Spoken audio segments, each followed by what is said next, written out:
Star news Marathi, नवे पाऊल नवी दिशा. बाप रे बाप, चालत्या मोटरसायकल समोरच उभा राहिला नाग.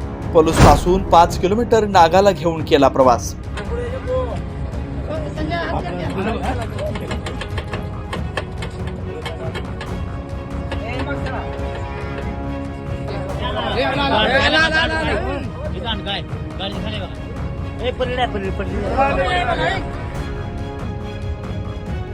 तुम्हाला हाडांचा त्रास आहे, विटा सोडून उपचारासाठी बाहेर जायचा विचार करताय? मग आहे ना विट्यातील डॉक्टर अक्षय बापट यांचं श्रीकृपा ऑर्थोपेडिक हॉस्पिटल. आमच्या उपलब्ध सुविधा: डिजिटल एक्सरे, सुसज्ज ऑपरेशन थिएटर, स्पोर्ट्स मेडिसिन, दुर्बिणीद्वारे सांध्याच्या व लिगामेंट शस्त्रक्रिया, जॉईंट रिप्लेसमेंट उपचार, फ्रॅक्चर, ऍक्सिडेंट वरील उपचार व शस्त्रक्रिया, मणक्याचे आजार, physiotherapy, special, semi special general room, cashless insurance सेवा उपलब्ध. तसेच डॉक्टर स्नेहा बापट यांचे श्रीकृपा होमिओपॅथिक क्लिनिक हे. आमचा पत्ता: श्रीकृपा ऑर्थोपेडिक हॉस्पिटल, विटा. तुम्हाला सोने खरेदी करायचं आहे तर मग चला विट्याच्या ओम ज्वेलर्स मध्ये.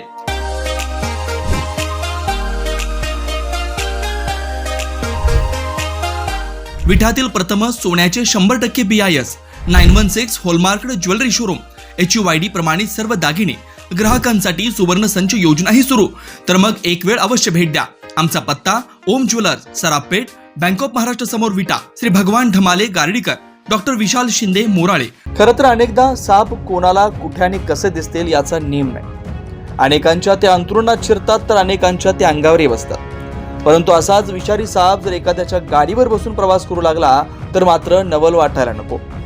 अशीच काहीशी घटना पलूस येथून येणाऱ्या रंगकाम करणाऱ्या कर्मचाऱ्यांच्या बाबतीत घडली आहे. अमित कांबळे व रवींद्र कांबळे अशी या दोघांची नाव आहे. त्याचं झालं असं की हे दोघे जण पलूस येथून रंगकामाचं साहित्य घेऊन चिखलगोठणकडे मोटरसायकलवरून निघाले होते. आंधळी या ठिकाणाहून ते पुढे येत असताना रस्त्याच्या समोरच एक नागफणा काढून समोर असणाऱ्या बेडकाच्या मागे लागला होता.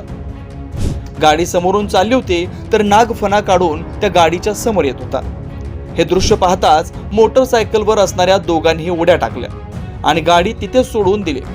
काही वेळानंतर त्यांनी समोर जाऊन बघितलं तर नाग त्या ठिकाणी दिसून आला नाही. तो इतरत्र कुठे गेलाय असं पाहून त्यांनी ही गाडी उचलली आणि पुन्हा ते रस्त्यावर प्रवास करू लागले. तब्बल 4 ते 5 किलोमीटर ही गाडी गेल्यानंतर अचानकच या नागराजाने त्यांना प्रसाद दिला. मोटरसायकल समोर असणाऱ्या आरशाजवळच ते फणा काढून उभे राहिले. तसे या गाडीवर बसणाऱ्या दोघांची पाचावर धारण बसले. त्यांनी पुन्हा या चालत्या गाडीवरून रस्त्यावर उड्या मारल्या. भूतानं झपाटावं अशी परिस्थिती या दोघांची झाली होती. रस्त्यावरून येणं जाणाऱ्यांना काही समजत नव्हतं की यांनी गाडीवरून का उड्या मारल्या आणि ते का ओरडतात. जवळ असणाऱ्या लोकांनी जाऊन त्यांना विचारलं तेव्हा मात्र धक्कादायक प्रकार समोर आला. जो नाग त्यांनी पाठीमागे बघितला होता तोच नाग या गाडीमध्ये बसून आला होता. शेवटी अनेकांनी तो या नाग या गाडीतून जावा म्हणून प्रयत्न केले, परंतु तो काही त्या ठिकाणाहून हलला नाही. अखेर सर्पमित्रांना त्या ठिकाणी पाचारण करावं लागलं आणि तब्बल 3 ते 4 तासानंतर हा नाग या गाडीमधून शेवटी पळूनच गेला. हा नाग या गाडीतून गेल्यानं या दोघांनी मात्र सुटकेचा निश्वास टाकला. परंतु तब्बल 4 किलोमीटर या नागाला घेऊन प्रवास करणाऱ्या या दोघांची अवस्था मात्र बघण्यासारखीच झाली होती. याची चर्चा मात्र परिसरात सर्वत्र रंगली आहे.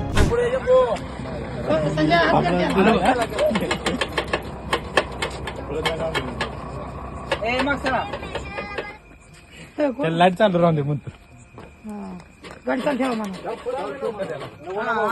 नको त्याच्या गाडी शिरेल नको.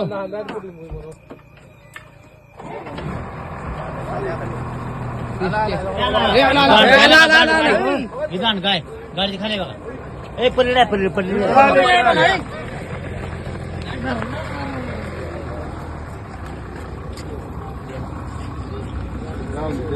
स्टार न्यूज मराठीसाठी चंद्रकांत जाधव, विटा. आपल्या परिसरातील लेटेस्ट बातम्या पाहण्यासाठी स्टार न्यूज मराठी YouTube चॅनलला आत्ताच सबस्क्राईब करा.